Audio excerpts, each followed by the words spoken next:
So despite the beard and the aura of smugness, I don't actually have any messianic pretensions. I've never forgiven anyone for anything in my life. But I'm on my way to Heathrow to fly to America to make a 1-hour special about why we believe things. I'm not known in America, so I can use 5 different fictional names to approach 5 different influential people who promote various paranormal belief systems. And using my skills of magic, suggestion, psychology, misdirection and showmanship, I want to see if I can convince them that I have special abilities in their particular fields. And the idea is to see how easy or hard it will be to get them to endorse me.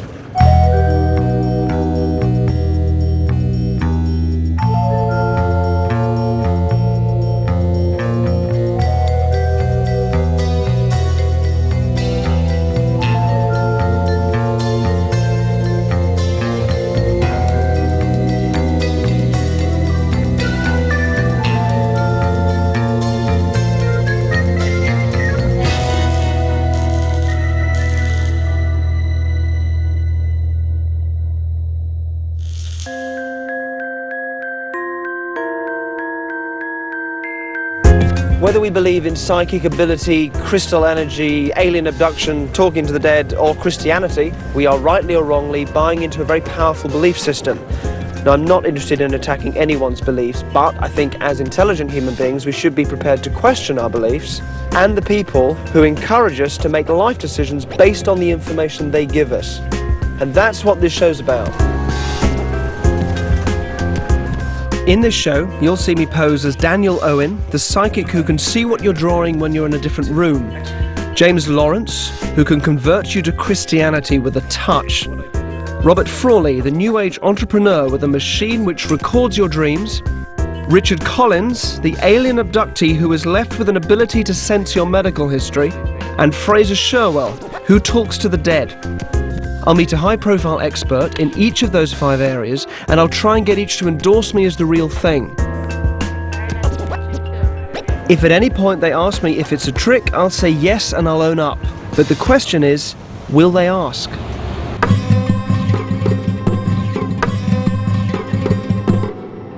You're sharp enough to question what I do because you know I deal in illusion. It's all about questioning.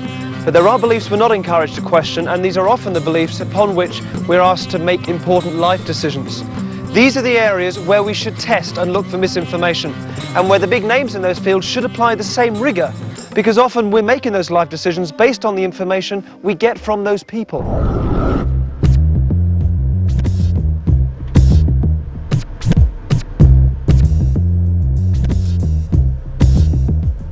The psychics are the first people I have to try and convince. It is making me a bit nervous, because I know I can't give a performance as I normally would. You know, it feels like someone who's learned some sleight of hand magic going in to cheat at a game of poker with top poker players. And again, if the psychics ask me if it's real, I will tell them no, and I'll come clean. Sedona is a whole town based on circular belief systems. 1/4 of the people here think they're psychic, and 4 million people a year come to visit this self-proclaimed spiritual mecca and sample its energies and its vortices and its other quite possibly imaginary constructs. The town is a mixture of undeniable beauty, tackiness, and big business. This is the Sedona Creative Life Center. This is where you come to be taught psychic ability. It has a massive profile. People come from all over the world to attend its famous workshops and seminars. We're going to talk to a woman called Abby Hayden. She's a very well-respected and published teacher here, and she'll be accompanied by some other people from this very successful center who also teach such abilities. These are the people who encourage you to be psychic and transform your life. These respected psychics have been told that I, Daniel Owen, developed psychic abilities after being struck by lightning 10 years ago. The remote viewing test is a classic psychic demonstration, and this is what I'm going to replicate, except I don't have any psychic abilities. There's a lot of teaching, a lot of people come from all over the world. But how do you begin to go about teaching something like developing a psychic ability? How do you do that? It's basically reminding people they already have these gifts and to kind of wake it up within them, to help them see their own inner gifts. I mean, I imagine if you're giving advice to people that they may make life decisions based on the information that you're giving them. And for me that's quite a frightening responsibility. I don't know how would you know that that's authentic? My motto is, if someone comes and asks me to do something, that means I can do it, whether I've ever done it or not. So, that, and having that attitude, just being open and knowing that this person was guided to me and I must be able to give them the right information, has really helped me to develop a lot of things. For my demonstration of remote viewing, Abby will draw pictures in another room without anyone seeing her, and I'll try and pick up what she's drawing. When psychics do this as a test, the results are pretty poor. It's roughly what you get for guessing. Now, what is it you want me to draw? Well, I'm going to get you to draw it like this. I'm going to get you to draw a picture. Okay. All right? All I'd say is keep it relatively simple. Please don't make it too detailed. Right, because then it gets messed up. You shout ready when you're done. Focus on the picture. Step into it a little bit and imagine that it's vivid and real. That really helps me. And I will try. Again, I'll get these guys to write down whatever impressions I get. Abby's isolated in the other room, and no one can see whatever she decides to draw. She hasn't been prepared for this, and she can draw whatever she likes. Yet I will try and tell what she draws from the next room. There's no screens or anything up that could be giving me any information. I'm not wearing any earpieces or anything like that. Forgive me. It's important that people know that. Dimensional objects that we can see with our physical. Absolutely. Okay, Abby, can you hear me? Yeah. Excellent. All right. Whenever you're ready, I'd like you to draw a picture. Please make it nice and large and clear on one whole sheet of paper. Okay. Please.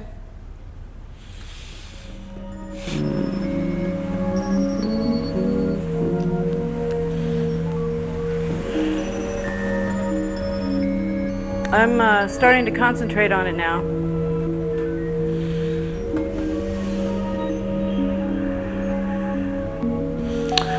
Okay, I would say it's just really simple. This is essentially quite a simple shape. It feels quite abstract. It doesn't feel like a person or a thing or anything recognizable. I think it's quite abstract. Just give me a minute. Okay. I would say it's a... You know, it feels like a religious thing, like a cross.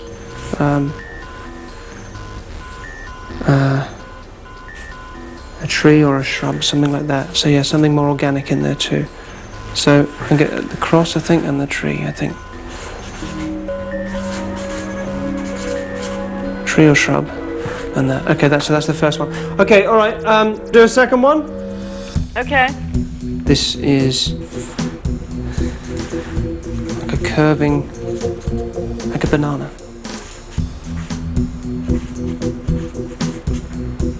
I go with banana. All right. Okay, so again, you just let different images just sail through your mind. Don't go overboard on detail. Please keep it simple. All right. Oh, it's on water. Okay, it's that rocking motion on water. Another one.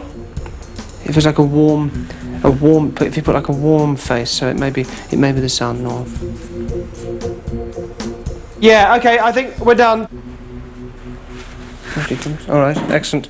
You can sit down where you were before. This is what we got for number one. Simple, abstract, I got a cross, and then I put a tree or a shrub. Right.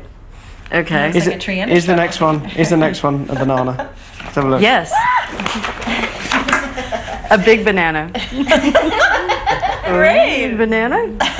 Because I was such a thinking clear banana, and then as you'll see, what comes out after I draw it is another thing, but... Okay, so the next one I put, what did you, water? Something moving on water. Water moving on water, And there we go. it's a boat. that I could draw. Okay, well, next one. Yeah, face personal, sun warm. Incredible. It's amazing. He's going to take my job. Well, the first thing I did was I looked in his eyes when I met him as a professional, and what I saw was sincerity. I think he is qualified. He does have ability. I would recommend him to some place because, you know, we've kind of witnessed that he does have ability. As a person who trained psychics, I would have them watch that film and say, this is how you do it. Well, my first endorsement from some leading professionals. They seemed really happy to accept me as qualified. Now it was time to head east. people's beliefs are not the issue. It's the way we relate to those beliefs, you know. And certainly the people out there who have the beliefs, the people who are getting that information and forming those beliefs and living those lives, they're not the people to have a go at. They're not the people to laugh at. You know, it is the people who are putting the beliefs out there. It's the industries behind them that are worth just taking a look at. Coming up, I'll be James Lawrence, who can bring about Christian conversion through a touch, and Robert Frawley, who's built a miraculous dream catcher which runs on crystal energy. It's been a successful start, but will I convince a sharp businesswoman and an evangelical pastor that I'm real, and will they endorse me?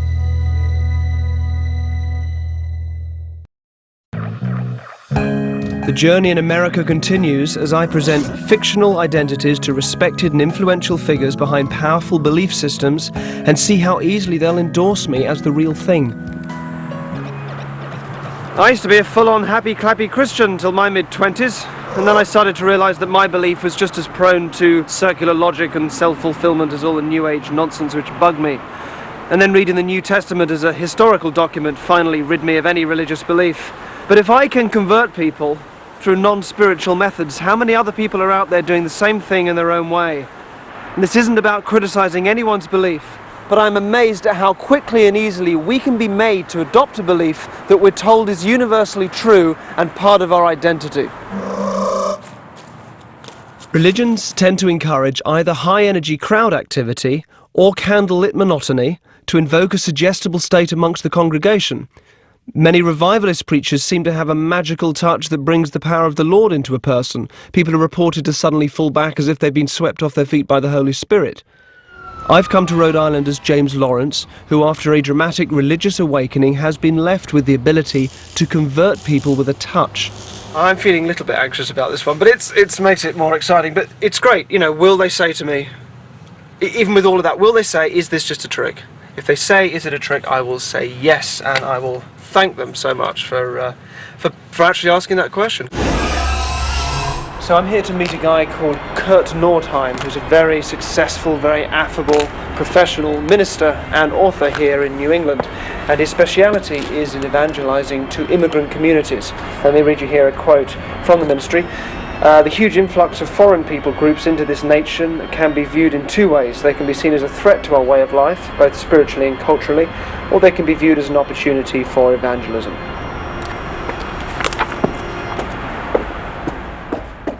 My understanding of evangelism is that it's done in relationships. So in other words, I'm not going to leave the building here tonight, and when I go to the hotel, start talking immediately to the person behind the desk and saying, do you know Jesus Christ, or something like that. I'm not going to do that. I try to form relationships through whatever means that I can, joining a racquetball club, playing tennis, inviting them home for dinner, that type of thing. Will Kurt believe in my gift, and will he endorse me? My name's James Lawrence. None of you will know me. You wouldn't know me if you were British either. The people you see here responded to an advertisement to come to a discussion on spirituality. They're almost all atheists and non-believers. I shall convert them with just a touch.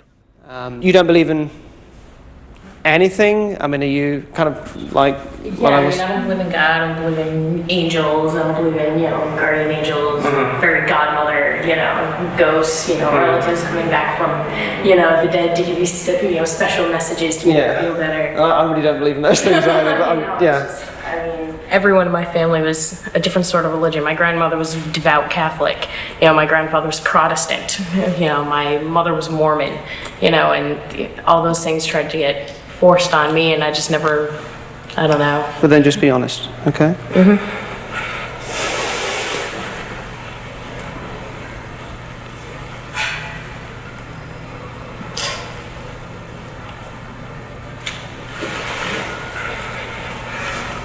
As skeptical? Be honest.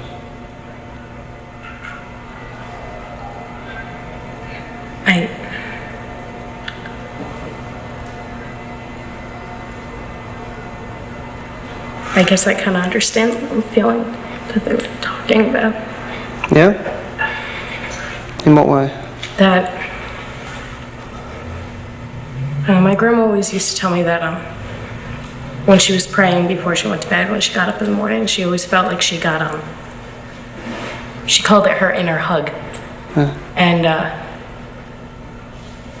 she said it just kind of felt like two arms wrapping itself, you know, around your heart, around your lungs, just an inner hug. And I guess I kind of understand a little more what she was talking about. Some of the people have left because they were uncomfortable with the instant conversion. And I'm just going to go back in a minute and see if anyone's left, because I want to carry on. I want to see if I can do this. But for the moment, it's a bit of drama. We had a bit of an interruption there because I think some people got a little bit uncomfortable with that and have left. So if it's all right, we'll just carry on with you guys. Thank you for staying. It's fair enough. So just want to carry on talking about what we were talking about. Are you feeling all right? You still? Yeah, it's like I said, it's just kind of a weird feeling. Do you believe in God? Do you think this would be a good thing to do, or do you think it's just self-deception? I think if it works for them, you know, I'm not going to discourage people from their beliefs, but how could you believe or worship in a higher being, you know, that they choose to call God, that's supposed to be loving and supposed to be merciful and kind, but yet, you know, and then they talk about free will and this and that. Well, it wasn't a 3-year-old's free will to die of, you know, leukemia and things of that nature.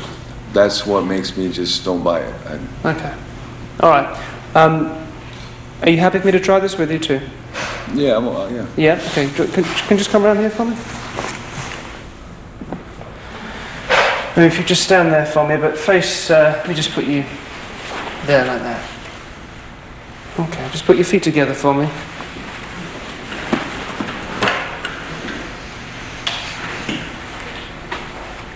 And I want you to know you're not going to hurt yourself or anything like that, all right? Mm-hmm. I will catch you when this happens. Just want you to face that way and just, you know, just let whatever happens happens. I'm not going to tell you what I'm going to do.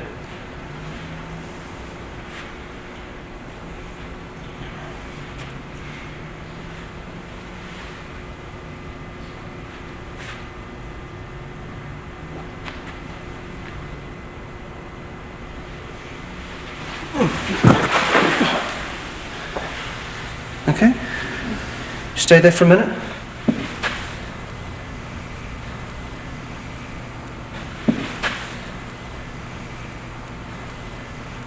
Sit up for a second.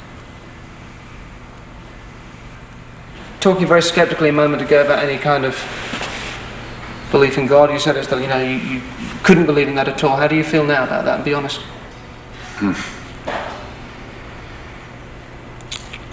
Be honest.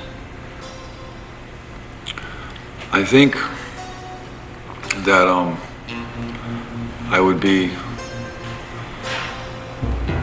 I don't want to call myself ignorant, but I would be, I wouldn't be doing the right thing due to what just happened and occurred to me if I didn't, you know, think that there was a possibility that maybe my belief and maybe my opinions aren't correct. Okay, so you're saying you are now ready to accept the idea that there's a God that you wouldn't be prepared to accept beforehand? I'm not putting words in your mouth, I just want you to clarify for me. Due to especially what just occurred with me, yeah, there is reason to explore. Excellent. Okay, thank you. Just sit back down for me, Sean. Thank you very much.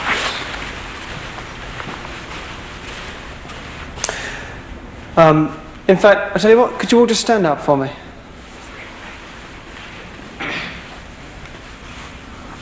All right. Hands up if you believe in God at this moment. Apart from the people I've just spoken to. Put your hands up if you believe in God. Be honest. Okay. That's one of you. Great. Thank you. Apart from the people I just spoke to, so, yeah. All right. Thank you. Now put your feet together. Just all of you, just close your eyes for me. So there is something here in this room. There is something here. And as I talk to you now, I want you, whatever you imagine there, whatever that spirit is, just to feel it in this room and feel it like a pressure moving into you. Moving into you around your heart, your chest and your shoulders. against your face and your eyes. And as I talk to you, I want you to feel that moving into you. And not to fight it, but to welcome it, and to embrace it, and to allow it to move you in whatever way. And as I talk to you, just let that get stronger, let that feeling get stronger, and stronger, and really feel it now, just moving into you, one at a time, just feeling it right, just embrace it, just let it fall in. Good. Do you believe in God now? Yes, nice and clear. Do you believe in God? Be honest. I do. Yes, I do. Do you believe in God? Yes, I do. Do you believe in God? Yes.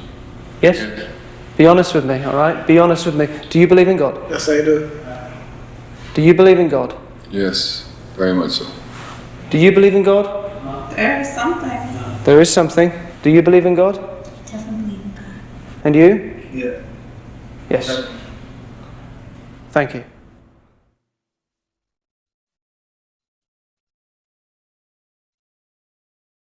Kurt left with half the group after the first conversion, but is still impressed. I wondered if there's not something just in his body, an energy's electrical impulse that doesn't zap people. I cannot explain the warm hug that the one young woman experienced, except that maybe that is God speaking to her, that He loves her. So I do know people who've come to Christ with a radical conversion that is very different from most conversions, but nothing quite like James. He was impressed, but to his credit wanted to meet again before he'd offer a full public endorsement. Yeah, the endorsement's important because the ability to show that even as a charlatan you can quite easily ingratiate yourself into that world and be part of that fiction, if it is fiction. My next stop is Las Vegas, a city based on false hopes. I'm here as Robert Frawley, a man who has the power to tell people's dreams. There are no clocks in the casinos, no sense inside of whether it's day or night, and all the hotel rooms are really bare, so there's nothing to do but to keep on gambling.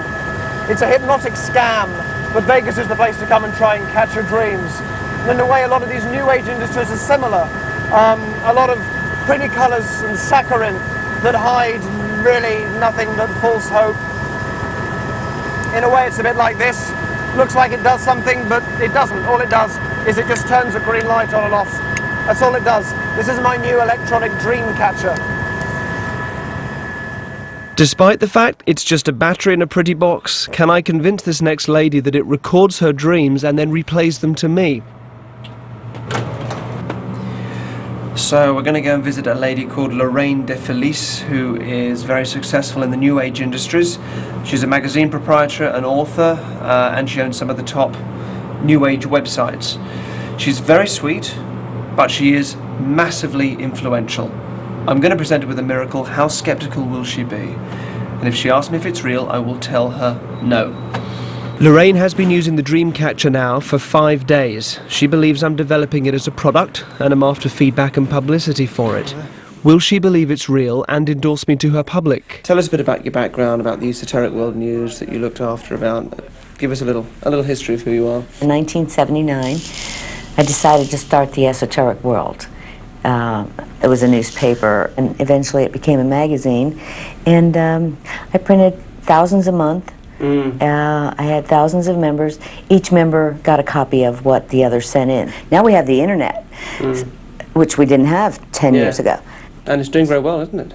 We've got thousands of pages on the internet, every metaphysical subject. I think probably the biggest metaphysical site on the net. Do you feel influential in that position? Has changed the lives of a lot of people.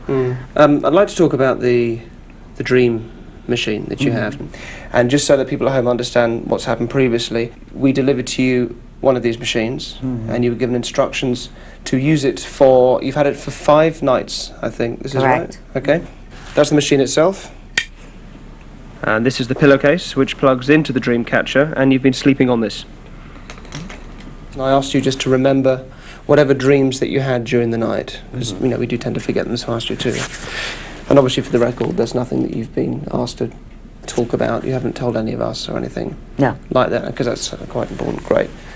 I'll try and do this now. I'm thinking, actually, if possible, perhaps we could swap chairs. Would it be right Okay. if I use your chair just so I can have a slightly more comfortable I tell Lorraine that the box contains special New Age crystalline technology, but as you know, the box contains just an ordinary battery and does nothing other than turn the light on and off with a switch.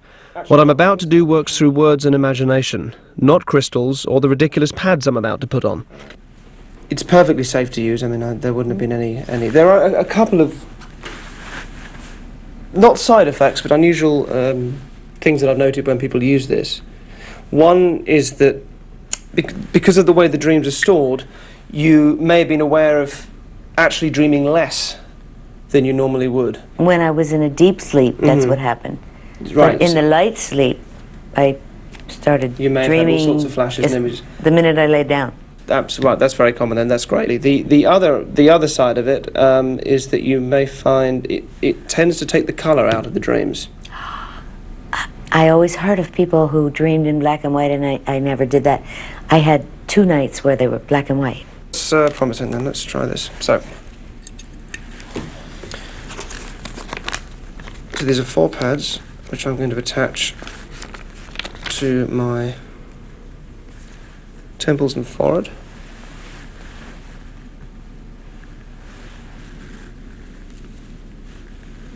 Do feel free to talk or respond, but just maybe sort of don't ask me any questions if that's all right. I'll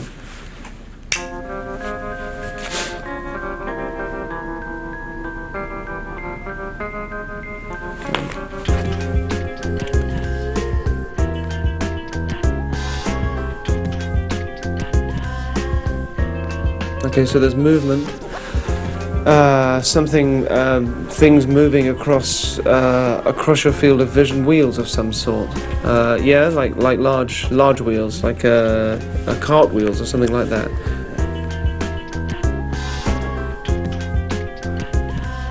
Okay, quite eccentrically dressed black man.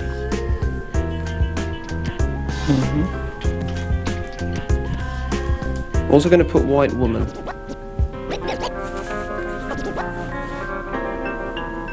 I'm going to say a black man, although weirdly I feel it can be a white woman as well, which is odd, but black man, and he's there's life around him, quite eccentrically dressed. There's life around him, animals even, quite large animals, like big dogs or something like that, or some animals around him.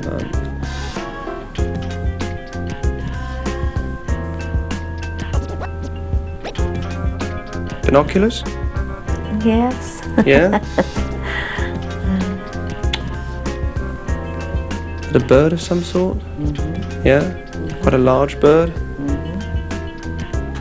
Quite piercing eyes, or at least one eye very piercing, very clear.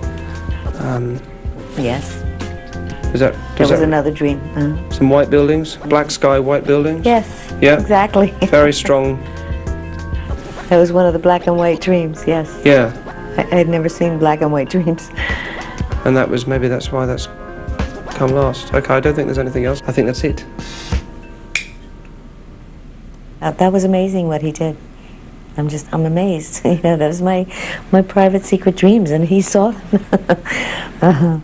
Okay, I really would like Robert to come on the radio program. I'd like to interview him. I think the people around the world should know about this.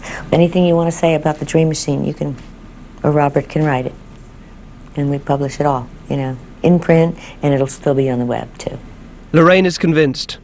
The next day I got a call from the radio station asking me to come on and talk about the machine. I declined. After the break, I shall be Richard Collins, an alien abductee who can sense your medical history, and Fraser Sherwell, who talks to the dead.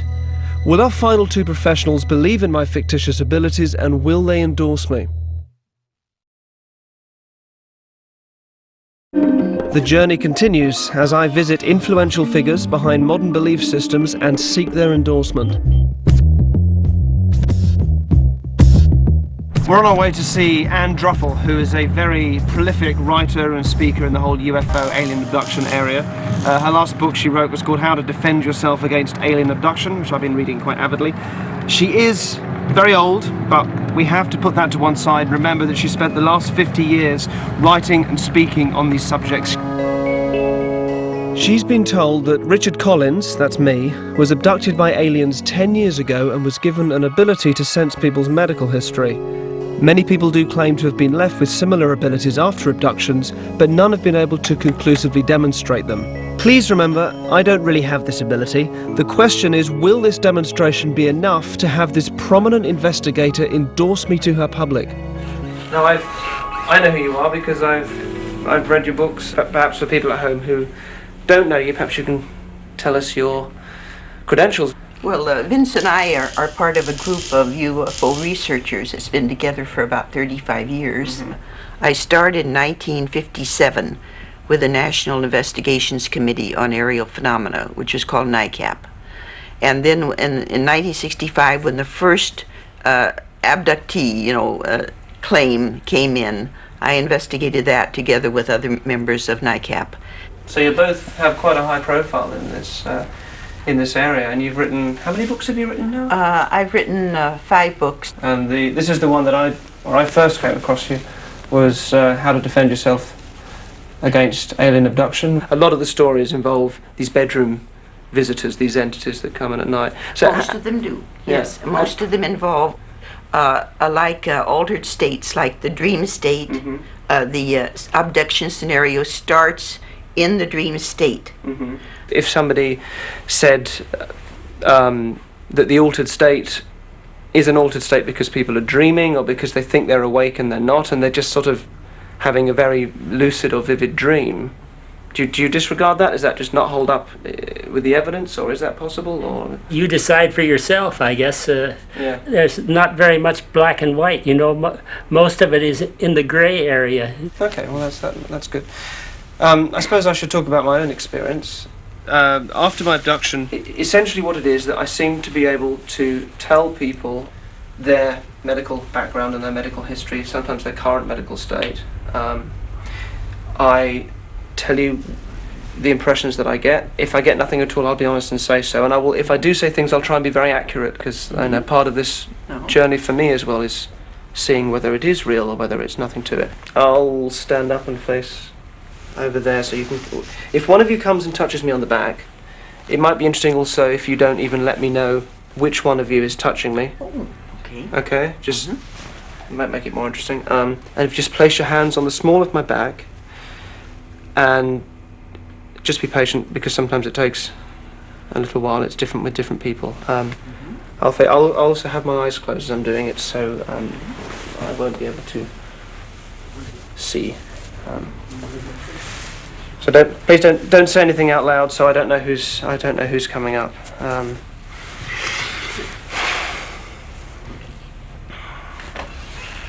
Okay, I've got my eyes closed. So.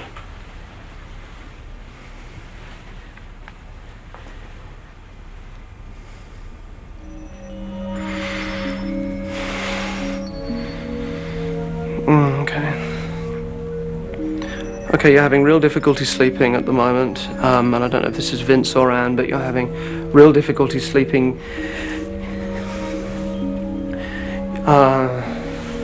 There's something in your throat, or that has been in your throat.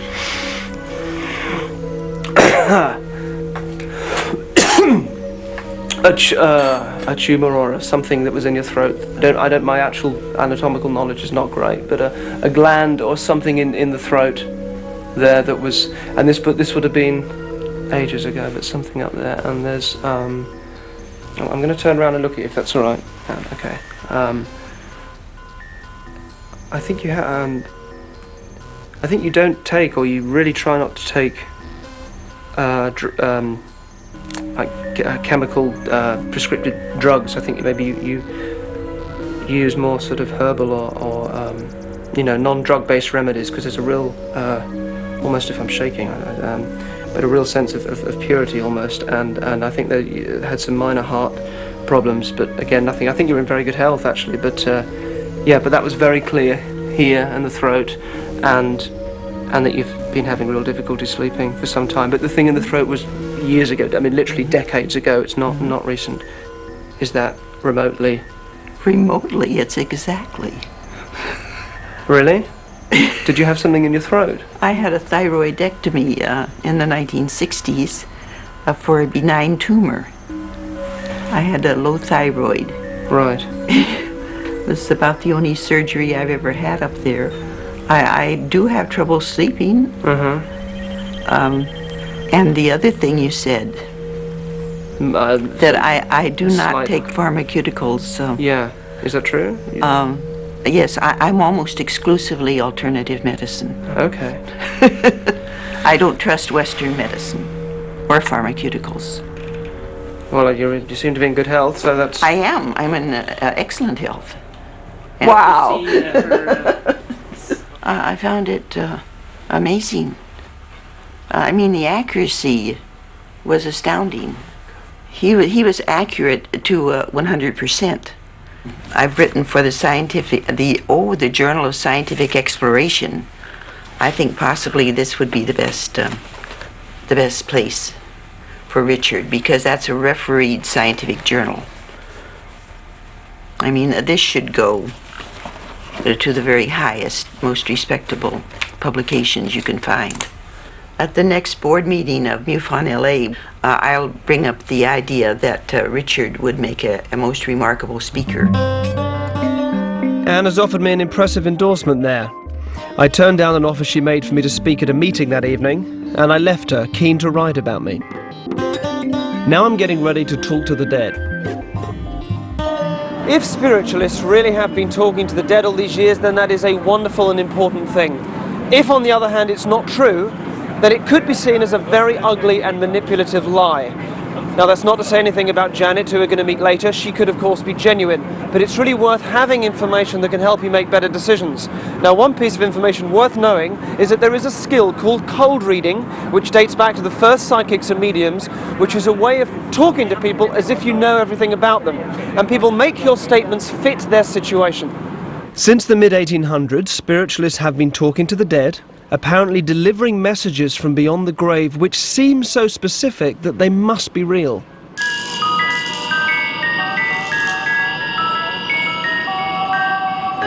I'm going to use every trick in the book, and there are books, if you care to look for them, written by openly fraudulent mediums teaching their techniques.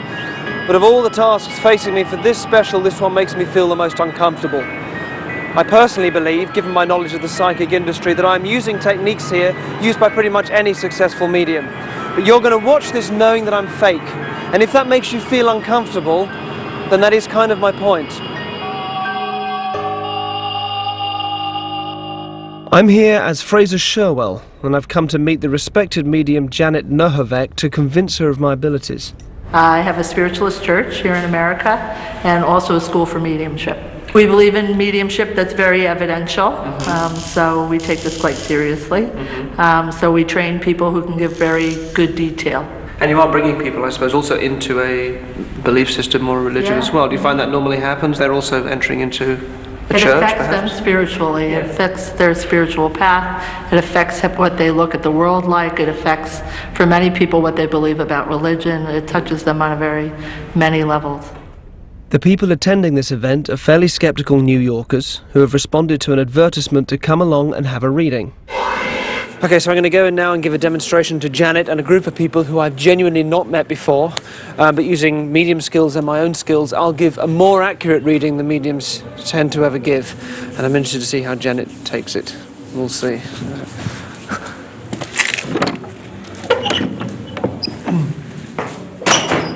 Okay, there's somebody who passed on a day that was either a birthday or an anniversary or something like that.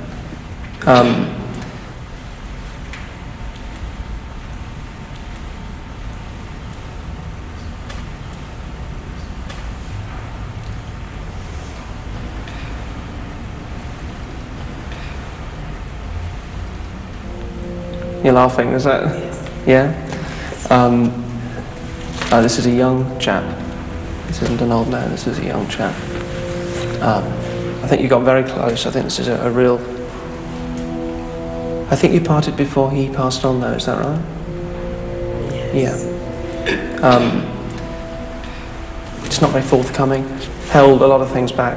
Yeah. For all that, though, quite good-natured, and he's got quite a dimply face when he smiles. Is that right? Yeah.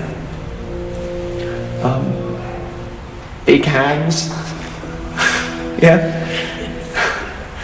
This is all right. Hang on.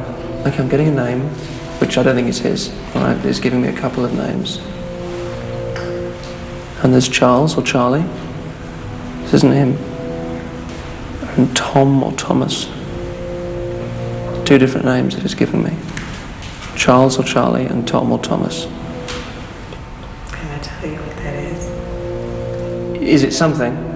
Yes, that's my. Is it another relationship that you had? Sorry? That's my ex-husband's name, but he's not passed on. No. I said this isn't him. Okay. This isn't him. This is a name that he's given me about something. Okay.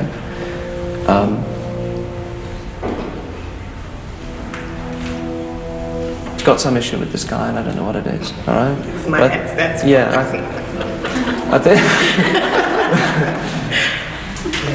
But this is him looking at. It's just him looking out for you. All right. He says you've been feeling lonely, and you've got a silly pet.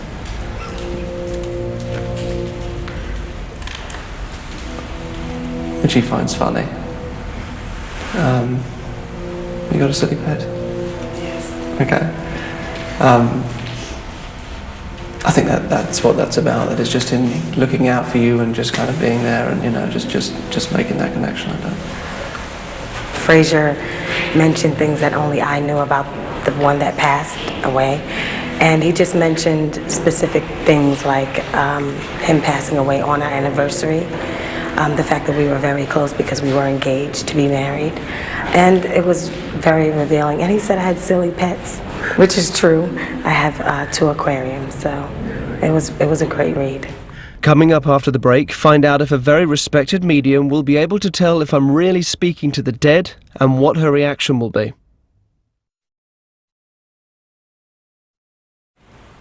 This is the final part of the journey. I want to see if a highly respected medium and teacher of mediums will be able to tell if I'm really talking to the dead. I have to give convincing messages to a group of people I haven't met and know nothing about. Now, in a way, I hope you're finding this as unpleasant to watch as I found it to perform.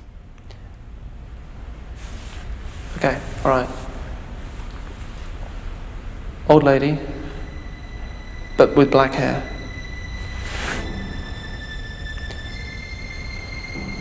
Tied back. Yep. Mm-hmm. Okay, all right. Lily or Lucy or something like that. Yeah? No? Say it again. Lily or Lucy or Lisa. Pardon? Lucy. Lucy. She's saying something about a hat that you used to like, or something with a hat. Yeah?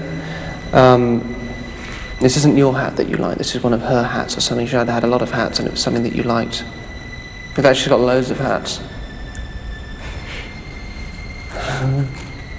Here's the hat lady. Yeah. Okay. She's asking about, I want to say Charlie? Charles? Yeah? That's someone she left behind? Or... It was her ex-husband. It was her ex-husband again. All right. She's given me an image which she's given you. I think this is something that she's tried to give you, a picture. All right? So I'm going to describe what this is, and just be honest. All right? Okay. She's been trying to let you see that she's still connected to you, and the way she's shown that is through a lift, an elevator. Yeah? Uh-huh. Okay? And it's her passing, it's her passing away. She didn't die in an elevator, I'm sure, but this is the image that she's tried to give you. Okay? Uh-huh. What is that, by the way? You can tell me, I'm not... It's a dream I had where she died in an elevator. About a year or so ago, I had a dream of her passing, and I wasn't with her when she died, and I put her in an elevator. I was trying to take her up, you know. And I was worried about that dream for a long time, not knowing what it meant. And so I guess she wanted me to know that it was all good, it was okay. Okay, this is a lady who is trying to connect with somebody at the front here, and I'm just taking a moment to decide. This is a lady, I think, of the name I'm getting, which isn't a lady's name, is Paulette. Yeah? Your mother? Okay. This is somebody maybe you didn't connect with very well, maybe you didn't connect too well with her when you were younger and growing up. And this is about finding that connection now. Does that sort of kind of make sense? All right. No older than 60, I would say sort of 50s, something like that when she passed. Is that about right? Not an old lady. Okay. And the connection here with you is I think a sense of here is her being quite an artistic and creative woman, very stylish, very well kept, very well presented. She looks very, very elegant, and there's guilt on her part. I mean, it's good, it's happy, but it's like there's a feeling of guilt. I think your father passed when you were very young as well. Is that right? And there's a feeling that she left early, and that she didn't connect in the way that she should have connected, and that's what is quite a strong feeling here of things undone and things unsaid, and a connection that got broken too early. Because your dad had passed and you were very young, a teenager, I think, very young. In a happy way, it's an apology. In a happy way, I think this is a wanting to reach out and connect and just, you know, just make that connection. No other spiritualist has ever really given me what he's given me today.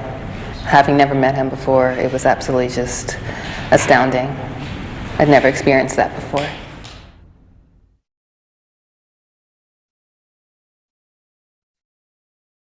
People do really want to hear from people passed over.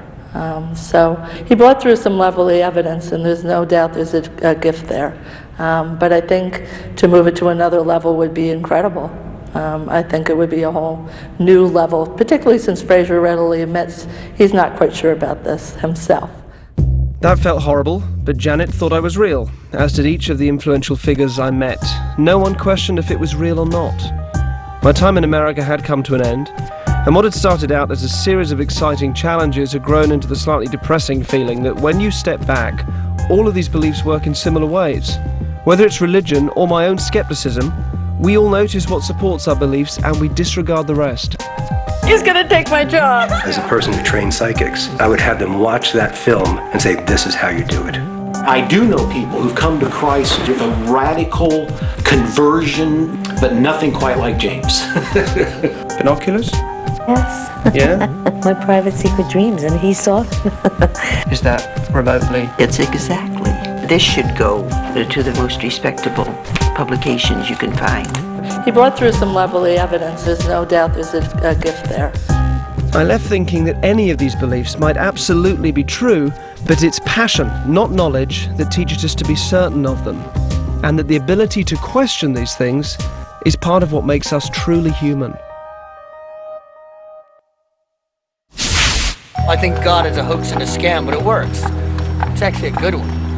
I mean, how much money is given to something you can't see, can't smell, can't taste, but it's got to be there. And you've got like 180 religions all going, oh, but we're the chosen ones.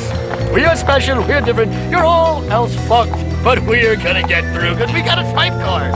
The Mormons and the Jews and the Muslims, and I'm like going, good business. I want to get in on this.